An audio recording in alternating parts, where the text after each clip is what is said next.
From school bus yellow paint to a 20-year legal battle that even Carroll Shelby couldn't win, the iconic Eleanor Mustang has more shocking secrets than most car enthusiasts realize.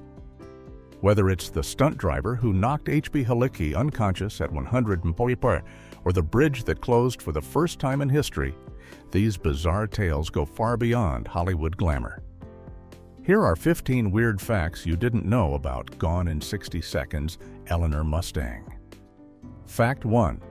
Eleanor was painted school bus yellow to save money. When most people picture the original Eleanor Mustang from the 1974 film Gone in 60 Seconds, they remember a striking yellow Ford Mustang tearing through the streets of Long Beach, California. For years, car enthusiasts and collectors have debated the exact shade of that iconic paint, with many claiming it was Ford's official medium yellow-gold color. However, the truth is far more humble and practical than anyone expected. In a 1974 interview, director H.B. Halicki revealed that Eleanor wasn't painted in any official Ford color at all. Instead, he admitted to using what he called generic school bus yellow paint to save money on the production. This cost-cutting decision was born out of necessity rather than artistic choice. Halicki was financing the entire film himself, working with an extremely tight budget of just $150,000 for the whole production. He owned a junkyard and salvage business, which gave him access to cheap vehicles and parts, but every dollar still mattered when trying to bring his vision to life.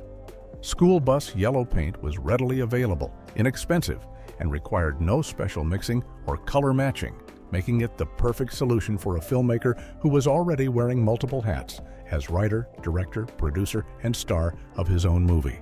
The two Eleanor Mustangs used in filming both received this budget-friendly paint job, and despite its economical origins, the color became one of the most recognizable aspects of the car. What started as a money-saving shortcut ended up creating an automotive icon that would be remembered for decades, proving that sometimes the best creative decisions come from working within limitations rather than having unlimited resources. Fact 2. The original Eleanor was never actually a Mach 1. One of the most persistent myths about the original Eleanor is that she was a 1973 Ford Mustang Mach 1, which is how the car is described throughout the film. In reality, both Eleanor Mustangs used in the 1974 production were actually 1971 Mustang sports roofs that H.B. Halicki purchased used in 1971. Even more surprising is that neither car was ever a Mach 1 model at all, despite the movie portraying them as such. This deception was entirely intentional and came down to timing and budget constraints that shaped the entire production. When Halicki bought these two 1971 Mustangs in 1971, he already had the vision for his car chase epic in mind, but he faced a significant problem. He didn't have the money to start filming right away, and it would take him 3 full years to raise sufficient funds to begin production. By the time cameras were ready to roll in 1974, his 1971 Mustangs were already outdated, so Halicki decided to give them a quick facelift to make them appear more current. He removed the original front grills and replaced them with 1973 Mustang grills, which was the simplest and most cost-effective way to update the car's appearance. The rest of the front end, including the bumpers, lower valances, and fenders, remained original to the 1971 models. The paint scheme Halicki applied also mimicked certain Mach 1 styling cues, particularly the blackout treatment on the lower body sides, though the hood treatment was completely original and didn't match either the 1971 or 1973 Mach 1 designs. This clever combination of parts from different years created a Frankenstein Mustang that looked close enough to pass as a 1973 on film. Fact 3. Eleanor required 250 hours of NASCAR-level modifications. While most movie cars receive basic safety equipment and cosmetic changes, the stunt Eleanor used in the 1974 film underwent an absolutely massive transformation that consumed 250 hours of skilled labor before it was ready to face the cameras. This wasn't just a matter of bolting in a roll bar and calling it done. Halicki and his body shop team completely stripped every single body panel off the Mustang, leaving nothing but the bare frame and unibody structure exposed, so they could install a full NASCAR-style roll cage that would protect the driver during the film's brutal 40-minute chase sequence. The roll cage itself was a work of engineering that ran throughout the entire car, weaving through the fenders, snaking under the roof, extending into the trunk, and wrapping behind the seats to create a protective cocoon around the driver's compartment. This level of structural reinforcement was rarely seen in movie cars at the time and showed just how serious Halicki was about both safety and authenticity. Beyond the cage, the team also chained the transmission directly to the car's frame as an additional safety measure, ensuring it wouldn't come loose or fall out during the violent impacts and jumps that were planned for filming. An adjustable camera rig was also custom mounted in the back seat area, allowing the crew to capture those intense driver's point of view shots that make the chase so immersive and visceral. This innovative setup let audiences experience the action from Halicki's perspective as he drove Eleanor through the chaos. The only time viewers actually see the interior of the stunt car in the finished film is during a brief moment when Halicki, playing his character Maindrian Pace, places his hands against the windshield while cornered by Long Beach police, and the roll cage is clearly visible against the A-pillar. Fact 4. Halicki waited 3 years with 2 Mustangs before filming HB. Halicki had a clear vision for Gone in 60 Seconds and knew exactly which cars he wanted to use as Eleanor. So, in 1971, he went out and purchased both of the used Mustang sports roofs that would eventually become the stars of his film. However, having the cars and having the money to make a movie are two completely different things. And Halicki quickly discovered that turning his ambitious car chase dream into reality would require far more resources than he initially had available. Despite owning the perfect vehicles and having a script ready to go, he simply couldn't raise sufficient funds to begin production, which meant those 2 Mustangs sat unused for 3 full years while he worked tirelessly to secure the financing needed to start filming. During this extended waiting period, Halicki continued running his junkyard and salvage business, slowly accumulating the money and resources necessary to make his independent film a reality. He used this time to his advantage by collecting the nearly 200 vehicles that would eventually be destroyed during the movie's legendary chase sequences, purchasing police cars, fire trucks, garbage trucks, and civilian vehicles at city auctions for an average price of just $200 each. Everything sat in an empty lot throughout this period, creating what must have been quite a sight for anyone passing by. By the time 1974 finally arrived and Halicki had scraped together enough money to begin production, those 2 1971 Mustangs were already 3 years old and looking dated compared to the current model year. This timing issue is exactly why he decided to update them with 1973 grills and styling touches, transforming the patient cars that had been waiting all those years into the Eleanor that would achieve cinematic immortality. Fact 5. The unplanned 100 mph crash was left in the film. One of the most spectacular and dangerous moments in the original Gone in 60 Seconds wasn't scripted at all, but rather the result of a terrifying stunt gone wrong that nearly killed the film's director and star. During a high-speed freeway scene filmed on the northbound Harbor Freeway near the Carson Street exit, a stunt driver in a Cadillac Eldorado was supposed to chase Eleanor through traffic, but the driver completely missed his mark and accidentally clipped the rear bumper of the Mustang while both vehicles were traveling at approximately 100 miles per hour. The impact sent Eleanor spinning violently out of control, and the car careened sideways into a metal light pole with devastating force, hitting it so hard that the pole was completely demolished and the Mustang was severely damaged. Halicki, who was behind the wheel during this sequence, took the full brunt of the collision and was knocked unconscious by the impact. The crew rushed to the wreckage, unsure of his condition and fearing the worst.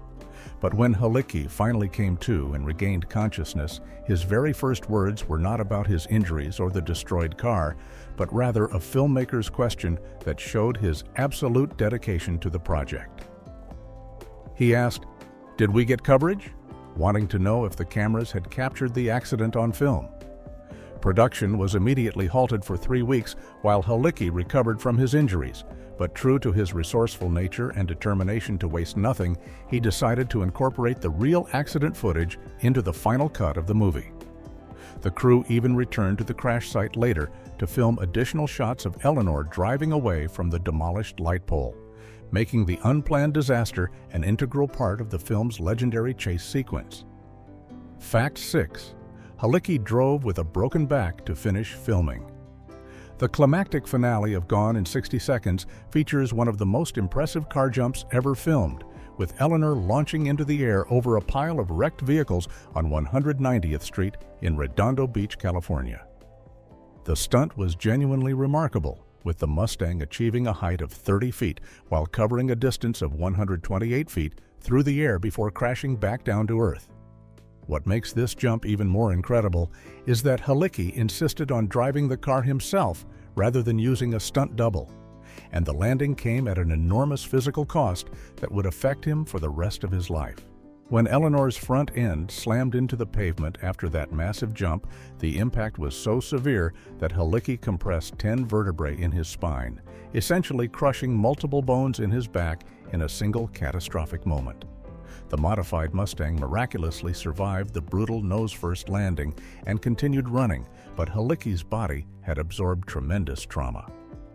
Despite this serious injury, he refused to stop production or delay the remaining scenes that still needed to be filmed. According to cinematographer Jack Vacek, who worked closely with Halicki throughout the production, the injury permanently changed how the director moved and carried himself, with Vacek stating that Halicki never walked the same again after that jump. The fact that Halicki broke his leg either during this incident or the earlier light pole crash only added to his physical struggles, yet he completed the rest of the film while wearing a full leg cast and dealing with severe back pain. Some reports indicate he also had several broken ribs, meaning he was essentially holding his broken body together through sheer willpower and determination to see his passion project through to completion. Fact 7. The Vincent Thomas Bridge, closed for the only time in its history. The Vincent Thomas Bridge, a 1,500-foot-long suspension bridge connecting San Pedro to Terminal Island in Los Angeles, has been a vital transportation link since it opened in 1963. For decades, this bridge carried thousands of vehicles daily as part of State Route 47, maintaining consistent operation through all weather conditions, holidays, and even major events. However, when production began on the 2000 remake of Gone in 60 Seconds, the filmmakers needed to shoot one of the movie's most spectacular sequences on this iconic structure, and they made a request that had never been granted before in the bridge's entire history. The production team successfully negotiated to shut down the Vincent Thomas Bridge for a complete day of filming, marking the first and only time the bridge has ever been closed to public traffic since it began operations. This unprecedented closure allowed director Dominic Sena and his crew to film the climactic jump sequence where Nicolas Cage's character, Memphis Raines, launches Eleanor over a staged traffic accident, flying through the air and scraping the top of an ambulance before landing and continuing the chase. The logistics of closing such a major thoroughfare were immense, as the bridge serves as a crucial connection for port traffic and commuters traveling between San Pedro and Terminal Island. Multiple Eleanor Mustangs were used for this single sequence, with at least 3 cars being destroyed or damaged during various takes of the jump. The crew filmed the stunt in segments, using one car for the takeoff, another suspended by wires for the mid-air shots, and additional vehicles for the landing portions. The decision to close the bridge completely gave the production team the freedom to position cameras, coordinate stunts, and capture the action without worrying about civilian traffic or safety concerns. Fact 8. Eleanor was almost a Ford GT40. Instead, the 2000 remake of Gone in 60 Seconds could have featured a completely different hero car that would have changed the entire legacy of Eleanor and automotive film history. In an interview with Mustang Monthly magazine production designer Jeff Mann revealed that the creative team behind the film initially had their hearts set on using a Ford GT40 as the movie's featured vehicle instead of a Mustang. Mann explained their vision by saying, "We really wanted to see a GT40 blowing through downtown Los Angeles, flying down the Los Angeles River, doing all that.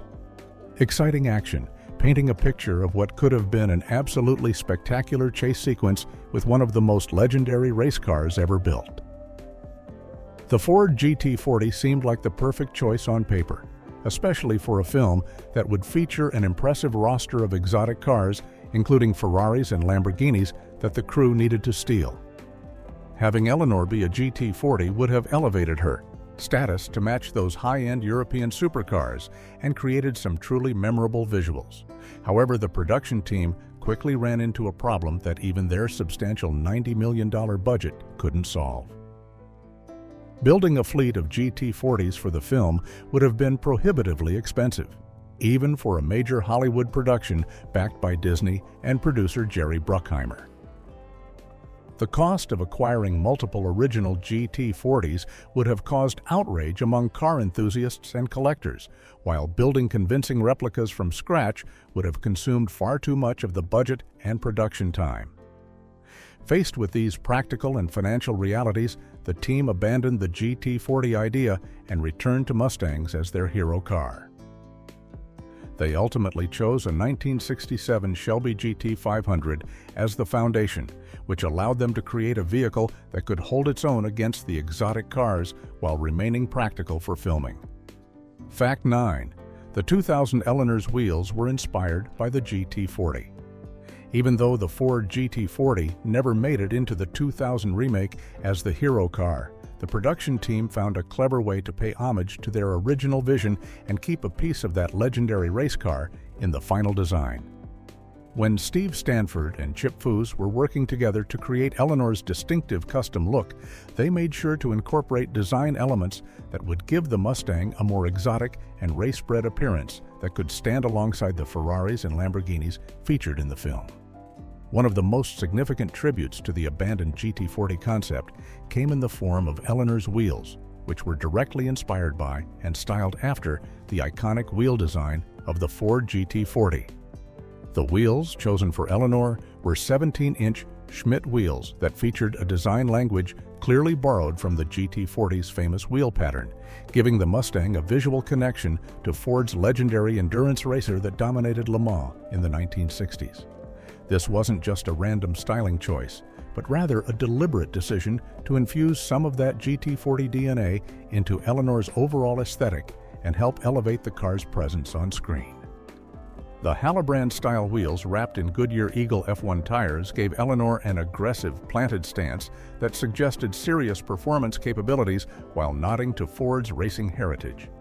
This design choice worked on multiple levels as it allowed the filmmakers to maintain a subtle connection to their original GT40 concept while creating a Mustang that looked unique and purposeful rather than just being a stock Shelby GT500. The GT40-inspired wheels became one of Eleanor's most recognizable features, and many replica builders and enthusiasts specifically seek out similar wheel designs when creating their own tribute cars, often without realizing the direct connection back to the race car that almost took Eleanor's place. Fact 10. Carroll Shelby lost a legal battle over his own design.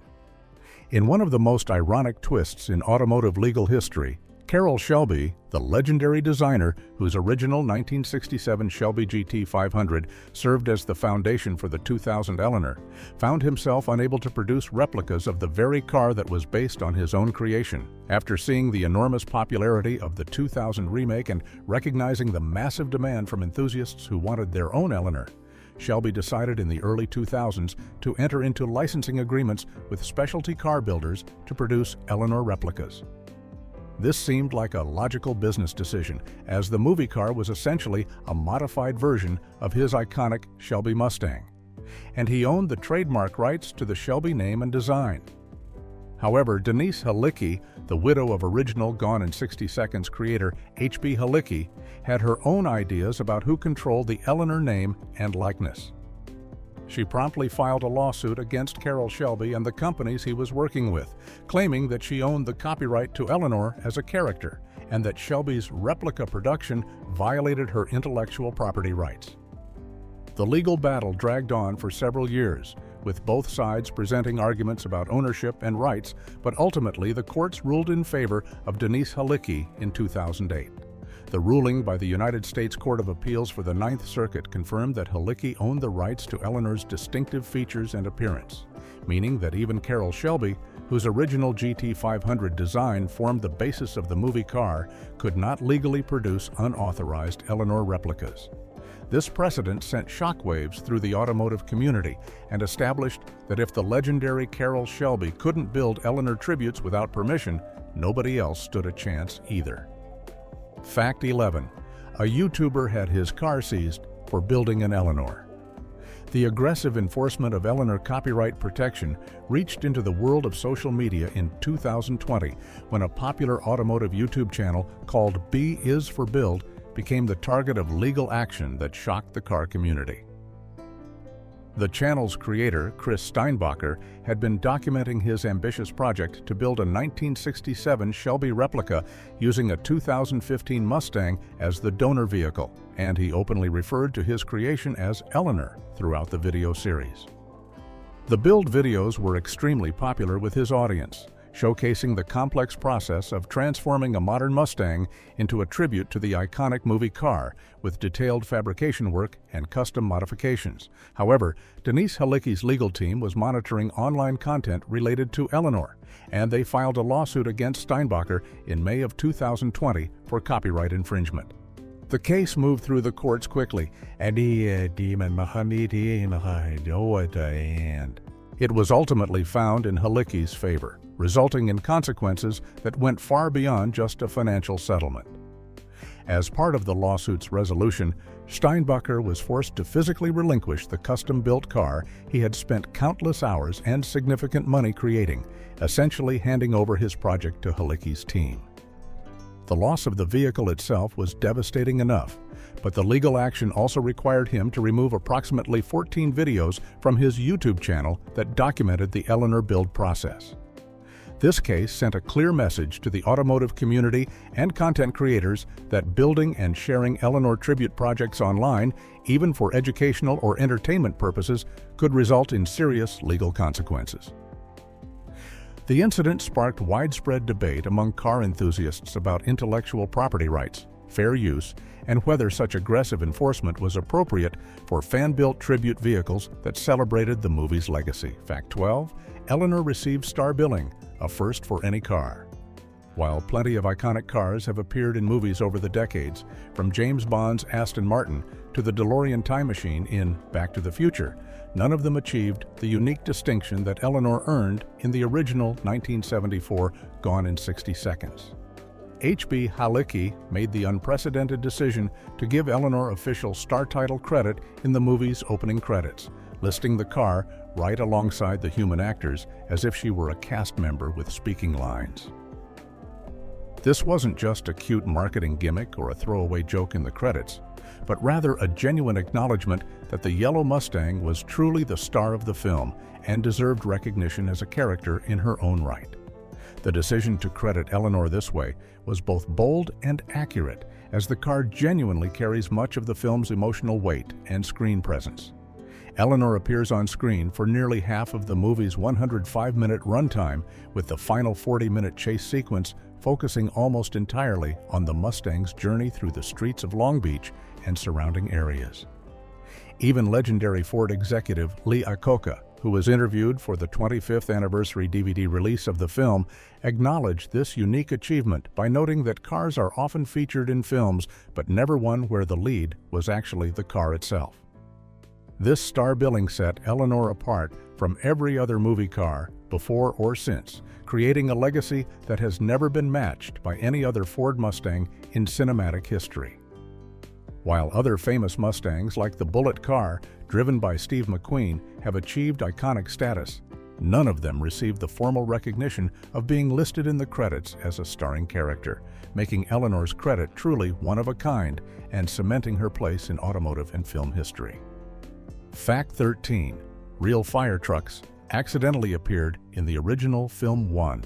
Of the most authentic and unexpected moments in the original Gone in 60 Seconds came about through pure chance when reality crashed into H.B. Halicki's carefully planned filming schedule.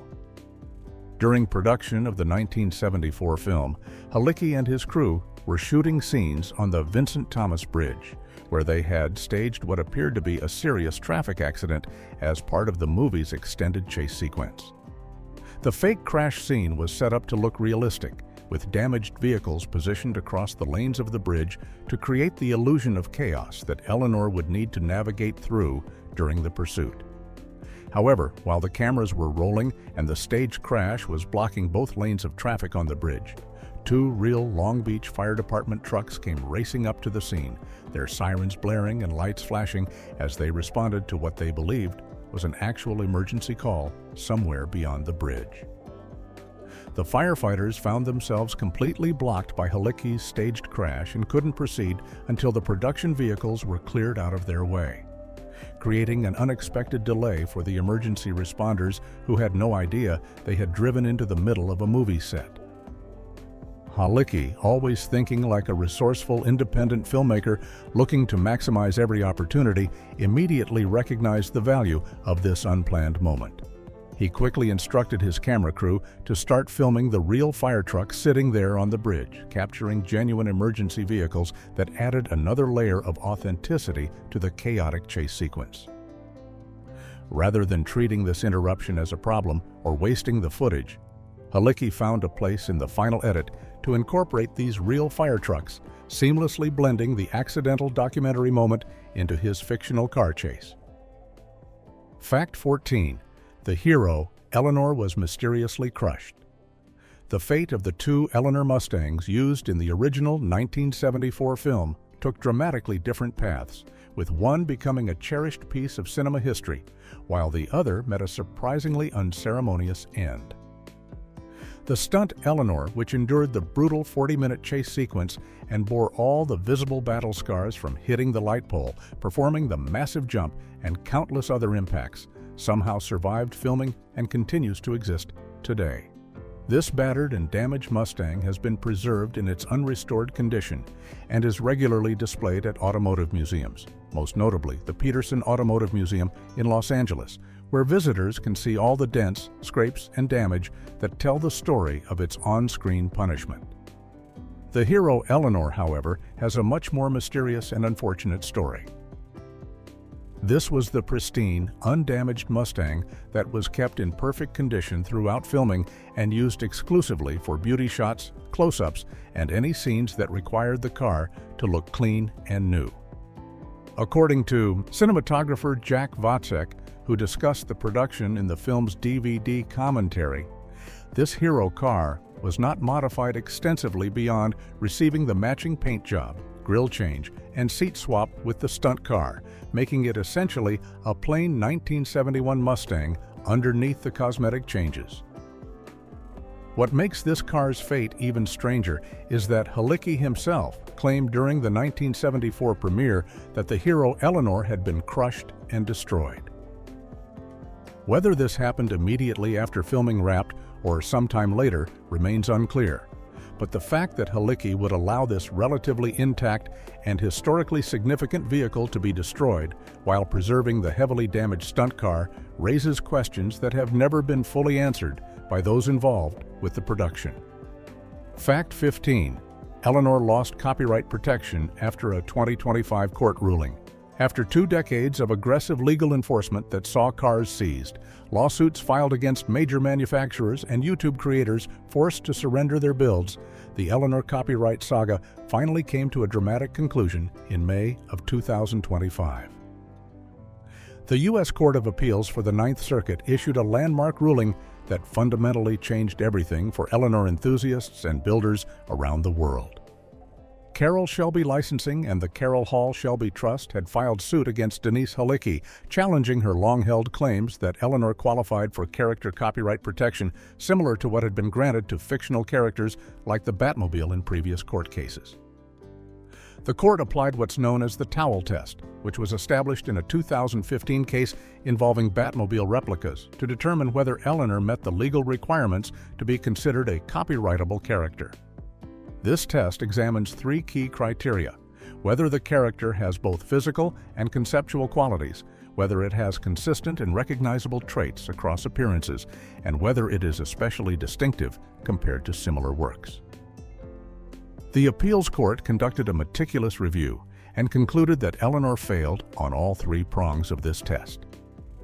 In their 41-page opinion, the judges found that Eleanor appeared in 11 different iterations across 4 films with constantly changing physical appearances, ranging from yellow and black Mustangs to gray and black versions to rusty paintless cars, with no consistent traits that would allow someone to recognize Eleanor as the same character whenever it appeared. The court also criticized what they called the unfortunate practice of embellishing facts in previous filings. This ruling meant that anyone could now legally build and sell Eleanor-style Mustangs without fear of legal action, finally freeing the automotive community from 20 years of uncertainty and bringing the contentious legal battle to its end. Battle to its end. Battle to its end. Battle to its end.